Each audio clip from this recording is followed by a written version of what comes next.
السلام علیکم ورحمۃ اللہ وبرکاتہ۔ الحمد للہ رب العالمین والعاقبۃ للمتقین والصلاۃ والسلام علی نبیہ المرسلین، اما بعد فاعوذ باللہ من الشیطان الرجیم، بسم اللہ الرحمن الرحیم۔ ہمارا سورہ البقرہ کی ترجمہ اور تفسیر کا یہ سبق اور یہ سیشن، اس کی آج ہم آیہ نمبر 35 کا ترجمہ اور تفسیر پڑھیں گے۔ اللہ رب العزت نے اس میں فرمایا ہے وَقُلْنَا، اور ہم نے فرمایا یا ہم نے کہا، یا آدم اسکن، اے آدم، اسکن، تو رہ، انت، تو، وزوجک، اور تیری بیوی،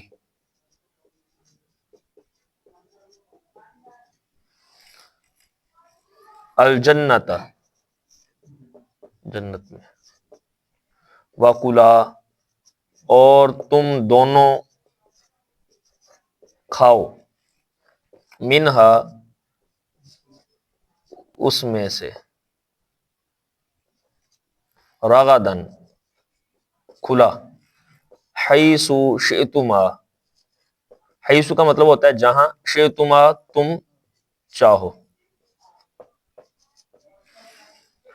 ولا، اور نہ، تقربا، تم دونوں قریب جانا،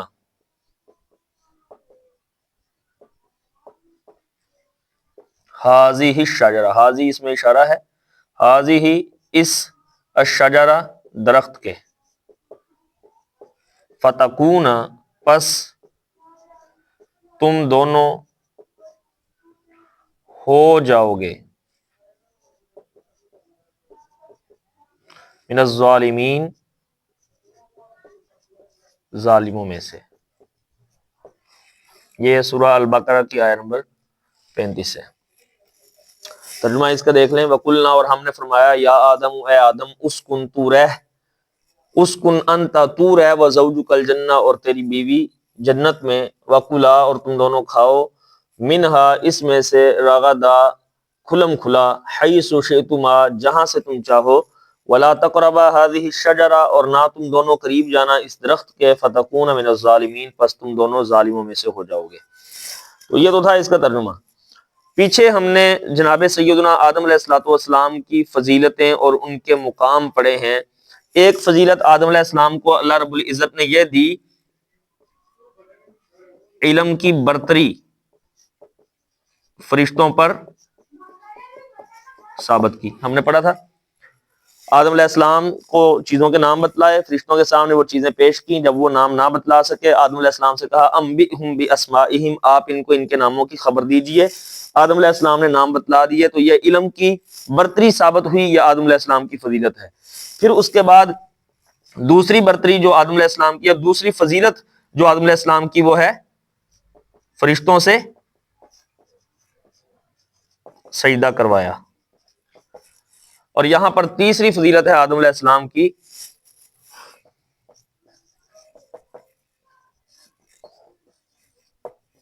جنت میں داخلہ۔ اس آیت میں جناب سیدنا آدم علیہ السلام کی تیسری فضیلت ہے کہ پیدائش کے بعد آدم علیہ السلام کو جنت میں داخل کیا گیا۔ وَقُلْنَا يَا آدَمُ اسْكُنْ أَنْتَ وَزَوْجُكَ الْجَنَّةَ، آپ اور آپ کی بیوی جنت میں رہیں۔ یہ تیسری فضیلت ہے جناب سیدنا آدم علیہ السلام کی۔ اچھا، اب اس کے اندر دوسری بات یہ ہے، یہ بات بھی سمجھ آتی ہے کہ آدم علیہ السلام کی بیوی اور آدم علیہ السلام دونوں ہی جنت کے اندر تھے۔ اور پھر فرمایا وَكُلَا مِنْهَا رَغَدًا حَيْثُ شِئْتُمَا وَلَا تَقْرَبَا هَذِهِ الشَّجَرَةَ، ہم نے اس بات کو سمجھنا ہے، آپ اس درخت کے قریب نہ جائیں، درخت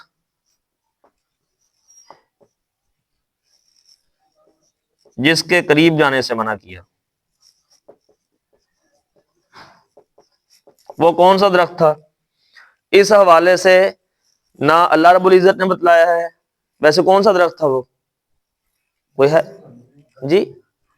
بس یہ سنتے ہیں، نہ اللہ رب العزت نے قرآن کریم کے اندر بتلایا ہے اس کا، اور نہ نبی پاک علیہ الصلوۃ والسلام نے اپنی احادیث مبارکہ کے اندر یہ خبر دی ہے کہ وہ درخت کون سا تھا۔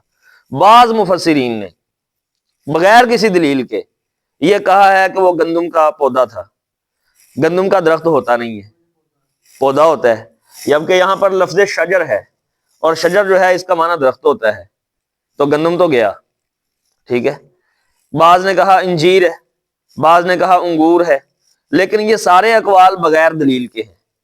صحیح بات یہ ہے کہ وہ بتلانا مقصد ہی نہیں تھا، بس بتلا دیا کہ ایک درخت سے اللہ نے منع کیا تھا، آدم علیہ السلام اس کے پاس چلے گئے، جنت سے نکالے گئے، اس درخت کی خبر نہیں دی گئی تو اس پر خاموش رہنا ہی درست ہے۔ یہ کہنا کہ گندم تھا یا یو تھا، اس کی کوئی دلیل نہیں ہے، نہ نبی پاک صلی اللہ علیہ وسلم نے بتلایا، نہ اللہ رب العزت نے بتلایا ہے۔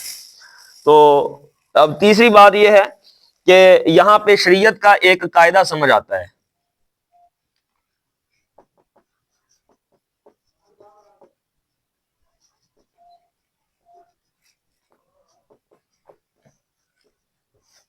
سد ذرائع قاعدہ ہے شریعت کا ایک۔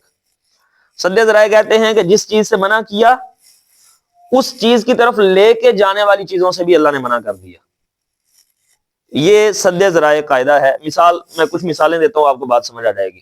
مثال کے طور پہ اس میں اللہ رب العزت نے فرمایا آپ نے درخت کے قریب نہیں جانا۔ حکم یہ نہیں تھا کہ درخت کے قریب جانا جو تھا یہ حرام نہیں تھا، منع کیوں کیا کہ قریب جاؤ گے تو کھاؤ گے؟ اصل مقصد تو تھا کہ اس درخت میں سے کھانا نہیں ہے، لیکن اگر قریب چلے گئے تو پھر کھا بھی لو گے، لہذا قریب ہی نہیں جانا۔ اگر قریب جاؤ گے تو پھر یہ ہو نہیں سکتا کہ بندہ اس سے باز آ جائے یا اس سے رک جائے، وہ کھائے گا ہی کھائے گا۔ یعنی کہ وہ چیز جو حرام کام کی طرف لے کے جاتی ہے اس چیز سے بھی منع کر دیا تاکہ بندہ حرام کام سے بچ جائے، اس کو کہتے ہیں سد ذرائع۔ کچھ مثالیں دیتا ہوں۔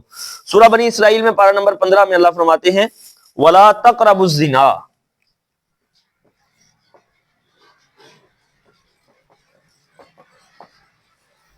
زنا کے قریب بھی نہیں جانا، انہو کان فاحشۃ وساء سبیلا، یہ نہیں کہا کہ زنا نہیں کرنا، یہ تو کہے کا ہے، یہ تو حرام ہے ہی ہے، یہ تو کبیرہ گناہ ہے۔ وہ رستے جو زنا کی طرف لے کے جاتے ہیں ان پر بھی نہیں جانا، کیونکہ ان پر جاؤ گے تو پھر زنا پہ اینڈ آپ کا زنا پہ پہنچ جائے گا۔ تو یہ اس لیے ان رستوں سے بھی منع کر دیا جو زنا کی طرف لے کے جاتے ہیں۔ اسی طرح اللہ کے رسول کی ایک حدیث ہے صحیح مسلم کے اندر 1599 نمبر پہ مسلم میں،